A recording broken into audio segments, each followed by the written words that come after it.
राधे राधे। स्वागत है आप सबका आपके अपने चैनल निष्ठा कथा कहानी पर। हम अपने चैनल पर आपको रामचरितमानस के पाठ सुना रहे हैं। यह हम अध्याय के रूप में सुनेंगे। अगर आपको यह वीडियो पसंद आए तो वीडियो को लाइक और शेयर करिए, और अगर आप हमारे चैनल पर नए हैं तो चैनल को सब्सक्राइब करिए। तो चलिए आज का अध्याय शुरू करते हैं। जगत में जितने जड़ और चेतन जीव हैं, सबको राममय जानकर मैं उन सबके चरण कमलों की सदा दोनों हाथ जोड़कर वंदना करता हूँ। देवता, दैत्य, मनुष्य, नाग, पक्षी, प्रेत, पितर, गंधर्व, किन्नर और निशाचर सबको मैं प्रणाम करता हूँ। अब सब मुझ पर कृपा कीजिए।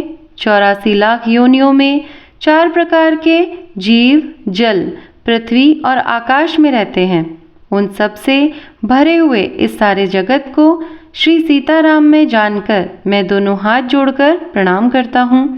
मुझको अपना दास जानकर कृपा की खान आप सब लोग मिलकर छल छोड़कर कृपा कीजिए। मुझे अपने बुद्धि बल का भरोसा नहीं है, इसलिए मैं सबसे विनती करता हूँ। मैं श्री रघुनाथ जी के गुणों का वर्णन करना चाहता हूँ, परंतु मेरी बुद्धि छोटी है और श्री राम जी का चरित्र अथाह है। इसके लिए मुझे उपाय का एक भी अंग अर्थात कुछ लेश मात्र भी उपाय नहीं सूझता। मेरे मन और बुद्धि कंगाल है, किंतु मनोरथ राजा है। मेरी बुद्धि तो अत्यंत नीची है और चाह बड़ी ऊंची है। चाह तो अमृत पाने की है, पर जगत में जुड़ती छाछ भी नहीं। सज्जन मेरी डिठाई को क्षमा करेंगे और मेरे बाल वचनों को मन लगाकर सुनेंगे। जैसे बालक जब तोतले वचन बोलता है तो उसके माता पिता उन्हें प्रसन्न मन से सुनते हैं, किंतु क्रूर, कुटिल और बुरे विचार वाले लोग जो दूसरों के दोषों को ही भूषण रूप से धारण किए रहते हैं, अर्थात जिन्हें पराये दोष ही प्यारे लगते हैं, वे हंसेंगे। रसीली हो या अत्यंत फीकी, अपनी कविता किसे अच्छी नहीं लगती, किंतु जो दूसरे की रचना को सुनकर हर्षित होते हैं, ऐसे उत्तम पुरुष जगत में बहुत नहीं हैं। हे भाई, जगत में तालाबों और नदियों के समान मनुष्य ही अधिक हैं, जो जल पाकर अपनी ही बाढ़ से बढ़ते हैं, अर्थात अपनी ही उन्नति से प्रसन्न होते हैं। समुद्र सा तो कोई एक विरला ही सज्जन होता है, जो चंद्रमा को पूर्ण देखकर दूसरों का उत्कर्ष देखकर उमड़ पड़ता है। मेरा भाग्य छोटा है और इच्छा बहुत बड़ी है, परंतु मुझे एक विश्वास है कि इसे सुनकर सज्जन सभी सुख पावेंगे और दुष्ट हंसी उड़ावेंगे, किंतु दुष्टों के हंसने से मेरा हित ही होगा। मधुर कंठ वाली कोयल को कोए तो कठोर ही कहा करते हैं, जैसे बगुले हंस को और मेंढक पपीहे को हंसते हैं, वैसे ही मलिन मन वाले दुष्ट निर्मल वाणी को हंसते हैं। जो ना तो कविता के रसिक हैं और ना ही जिनका श्री रामचंद्र जी के चरणों में प्रेम है, उनके लिए भी यह कविता सुखद हास्य रस का काम देगी। प्रथम तो यह भाषा की रचना है, दूसरे मेरी बुद्धि भोली है, इससे यह हंसने के योग्य ही है। हंसने में उन्हें कोई दोष नहीं, जिन्हें ना तो प्रभु के चरणों में प्रेम है और ना ही अच्छी समझ है। उनको यह कथा सुनने में फीकी लगेगी। जिनकी श्री हरि भगवान विष्णु और श्री हर भगवान शिव के चरणों में प्रीति है और जिनकी बुद्धि कुतर्क करने वाली नहीं है, जो श्री हरि में और हर में भेद की या ऊंच नीच की कल्पना नहीं करते, उन्हें श्री रघुनाथ जी की यह कथा मीठी लगेगी। सज्जनगण इस कथा को अपने जी में श्री राम जी की भक्ति से भूषित जानकर सुंदर वाणी से सराहना करते हुए सुनेंगे। मैं ना तो कवि हूँ, ना वाक्य रचनाओं में कुशल हूँ। मैं तो सब कलाओं तथा सब विद्याओं से रहित हूँ। नाना प्रकार के अक्षर, अर्थ और अलंकार, अनेक प्रकार की छंद रचना, भावों और रसों के अपार भेद और कविता के भांति भांति के गुण दोष होते हैं। इनमें से काव्य संबंधी एक भी बात का ज्ञान मुझ में नहीं है। यह मैं कोरे कागज पर लिखकर सत्य सत्य कहता हूँ। मेरी रचना सब गुणों से रहित है। इसमें बस जगत प्रसिद्धि है। एक गुण है, उसे विचार कर अच्छी बुद्धि वाले पुरुष जिनके निर्मल ज्ञान है इसको सुनेंगे। इसमें श्री रघुनाथ जी का उदार नाम है जो अत्यंत पवित्र है, वेद पुराणों का सार है, कल्याण का भवन है और अमंगलों को हरने वाला है, जिसे पार्वती जी सहित भगवान शिव जी सदा जपा करते हैं। जो अच्छे कवि के द्वारा रची हुई बड़ी अनूठी कविता है, वह भी राम नाम के बिना शोभा नहीं पाती। जैसे चंद्रमा के समान मुख वाली सुंदर स्त्री सब प्रकार से सुसज्जित होने पर भी वस्त्र के बिना शोभा नहीं देती, इसके विपरीत कुकवि की रची हुई सब गुणों से रहित कविता को भी राम के नाम एवं यश से अंकित जानकर बुद्धिमान लोग आदरपूर्वक कहते और सुनते हैं, क्योंकि संतजन भौरों की भांति गुण ही को ग्रहण करने वाले हैं।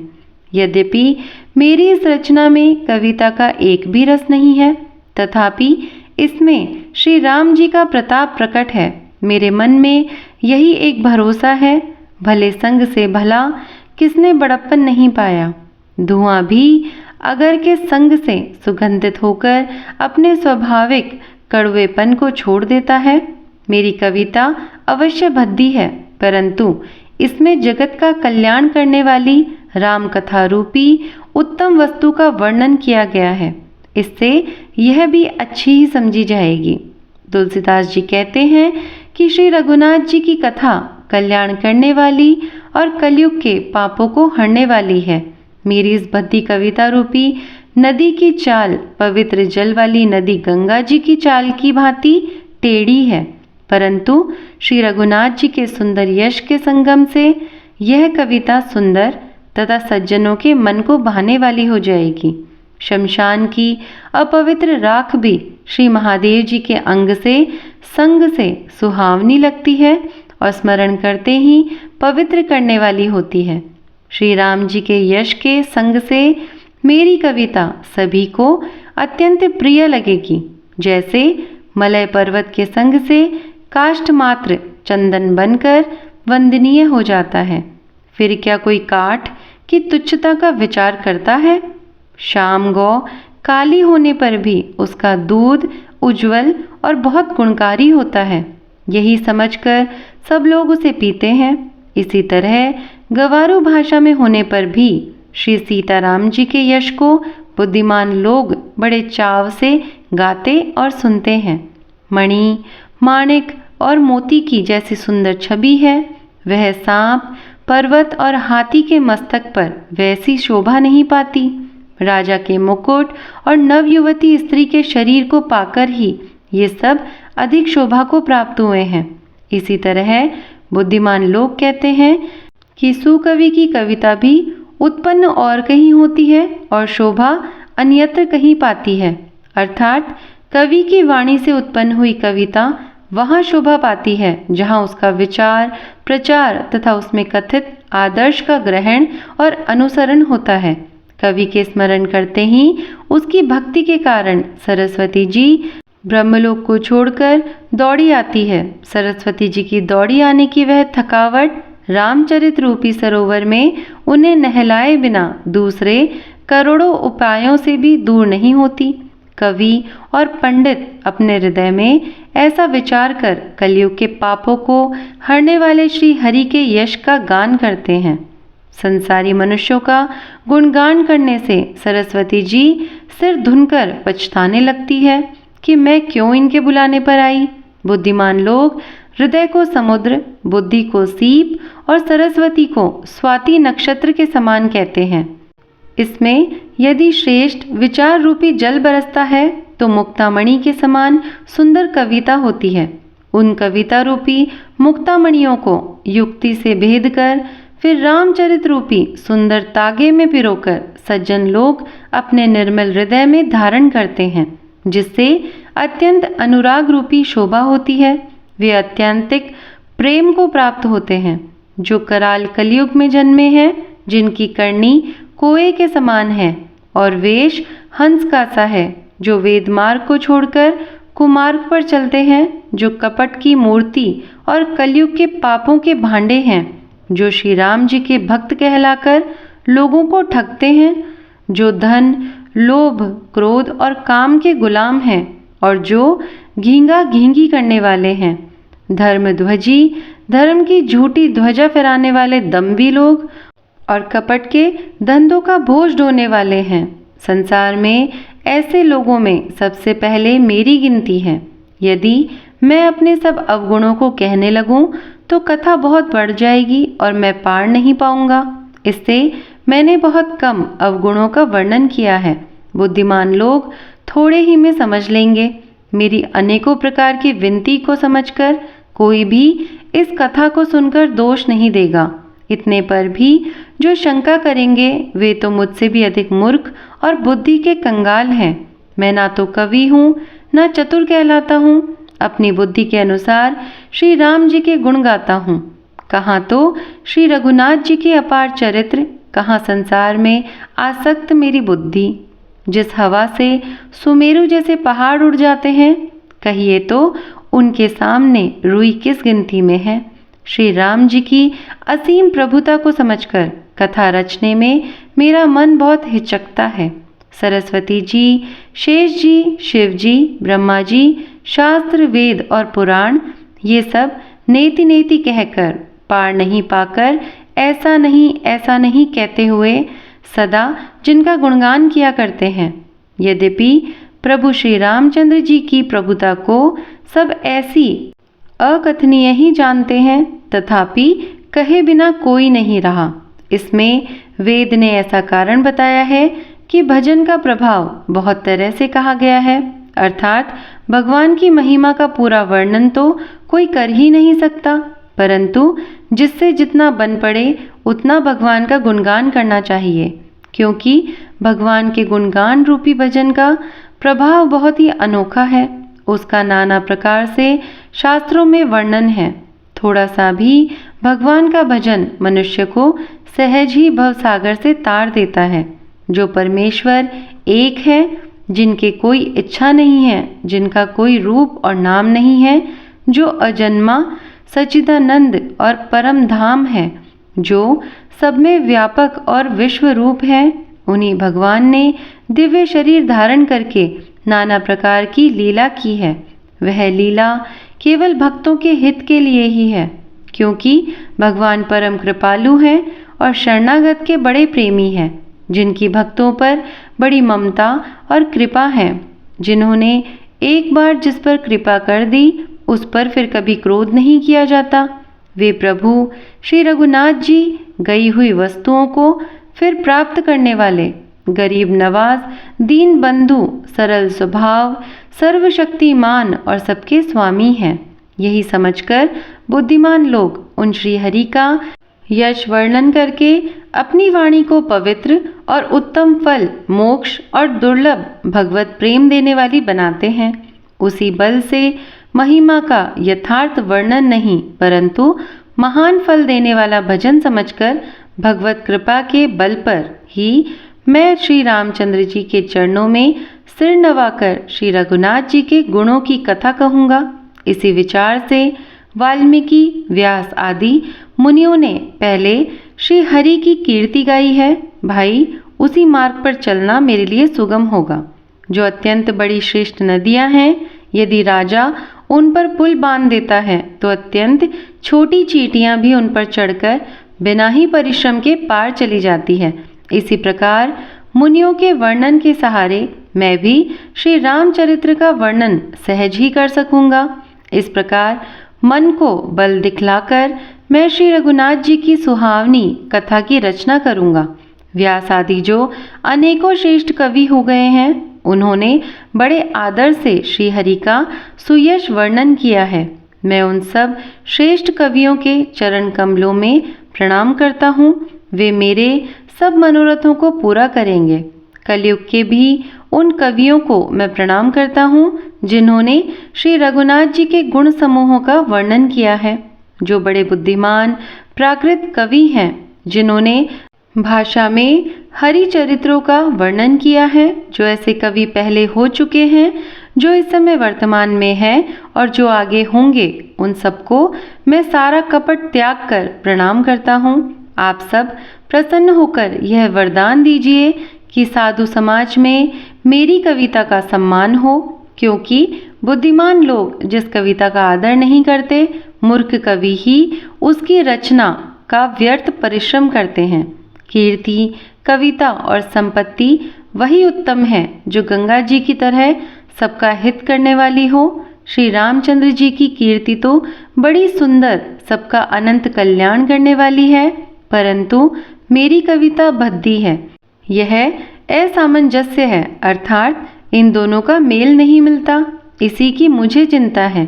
परंतु हे कवियों, आपकी कृपा से यह बात भी मेरे लिए सुलभ हो सकती है। रेशम की सिलाई टाट पर भी सुहावनी लगती है। चतुर पुरुष उसी कविता का आदर करते हैं जो सरल हो और जिसमें निर्मल चरित्र का वर्णन हो, तथा जिसे सुनकर शत्रु भी स्वाभाविक वैर को भूलकर सराहना करने लगे। ऐसी कविता बिना निर्मल बुद्धि के होती नहीं, और मेरी बुद्धि का बल बहुत ही थोड़ा है। इसलिए बार बार निहोरा करता हूँ कि हे कवियों, आप कृपा करें जिससे मैं हरि यश का वर्णन कर सकूं। कवि और पंडितगण, आप जो रामचरित्र रूपी मानसरोवर के सुंदर हंस हैं, मुझ बालक की विनती सुनकर और सुंदर रुचि देखकर मुझ पर कृपा करें। मैं उन वाल्मीकि मुनि के चरण कमलों की वंदना करता हूँ जिन्होंने रामायण की रचना की है, जो खर राक्षस सहित होने पर भी खर कठोर से विपरीत बड़ी कोमल और सुंदर है, तथा जो दूषण, जो राक्षस था, उसके सहित होने पर भी दूषण अर्थात दोषों से रहित हैं। मैं चारों वेदों की वंदना करता हूँ जो संसार समुद्र के पार होने के लिए जहाज के समान है, तथा जिन्हें श्री रघुनाथ जी का निर्मल यश वर्णन करते स्वप्न में भी खेद या थकावट नहीं होता। मैं ब्रह्मा जी के चरण रज की वंदना करता हूँ जिन्होंने भव सागर बनाया है, जहाँ से एक और संत रूपी अमृत, चंद्रमा और कामधेनु निकले और दूसरी ओर दुष्ट मनुष्य रूपी विष और मदिरा उत्पन्न हुए। देवता, ब्राह्मण, पंडित, गृह, इन सबके चरणों की वंदना करके हाथ जोड़कर कहता हूँ कि आप प्रसन्न होकर मेरे सारे सुंदर मनोरथों को पूरा करें। फिर मैं सरस्वती जी और देव नदी गंगा जी की वंदना करता हूँ। दोनों पवित्र और मनोहर चरित्र वाली हैं। एक गंगा जी स्नान करने और जल पीने से पापों को हरती है, और दूसरी सरस्वती जी गुण और यश कहने और सुनने से अज्ञान का नाश कर देती है। श्री महेश और पार्वती जी को मैं प्रणाम करता हूँ, जो मेरे गुरु और माता पिता हैं, जो दीन बंधु और नित्य दान करने वाले हैं, जो सीतापति श्री रामचंद्र जी के सेवक, स्वामी और सखा हैं, तथा मुझ तुलसीदास का सब प्रकार से कपट रहित सच्चा हित करने वाले हैं, जिन शिव पार्वती ने कलयुग को देखकर जगत के हित के लिए शाबर मंत्र समूह की रचना की, जिन मंत्रों के अक्षर बेमेल हैं, जिनका ना कोई ठीक अर्थ होता है और ना ही जप होता है, तथापि श्री शिव जी के प्रताप से जिनका प्रभाव प्रत्यक्ष है। वे उमापति शिव जी मुझ पर प्रसन्न होकर श्री राम जी की इस कथा को आनंद और मंगल की मूल उत्पन्न करने वाली बनाएंगे। इस प्रकार पार्वती जी और शिव जी दोनों का स्मरण करके और उनका प्रसाद पाकर मैं चाव भरे चित्त से श्री रामचरित्र का वर्णन करता हूँ। इस प्रकार तुलसीदास जी ने श्री राम जी की चरित्र का वर्णन शुरू किया। आगे की कथा और अध्याय सुनने के लिए आपको हमारे अगले वीडियो पर जाना होगा। वह वीडियो मैं जल्दी ही लेकर आऊँगी। आज का वीडियो अगर आपको अच्छा लगा हो, आज का ये अध्याय अच्छा लगा हो, तो वीडियो को लाइक और शेयर करिएगा। अगर आप हमारे चैनल पर नए हैं तो चैनल को सब्सक्राइब करिएगा। मैं मिलती हूँ फिर से ऐसे ही वीडियो के साथ में। तब तक के लिए धन्यवाद। राधे राधे।